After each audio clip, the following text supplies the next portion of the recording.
In late winter of 1944, when I had command of the skate, we were stationed in the Okhotsk north of Hokkaido, and we had some luck up there. We sank a destroyer, and then later on we sank a couple of merchant ships. It just happened that it was dark night, and the ship sank very rapidly. A lifeboat loaded with survivors from the merchant ship was in the water, and we approached them in the dark. They were anxious to jump out of the lifeboat, which was flooded. Some of them swam over to the side of the skate. They grabbed onto the lightning holes of the superstructure.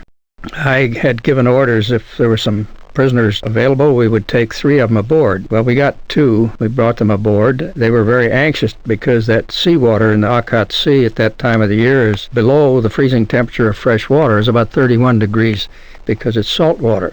You don't last very long in that kind of environment. We got them aboard, and we put 2 of them in the forward torpedo room. We stationed a guard over them and so forth. As time went by, we took them to meals, and we got them some dry clothing. We gave them a hot shower, all the amenities of a good hotel. Treated them pretty nicely, and they pretty well behaved. And as a matter of fact, they became very cooperative.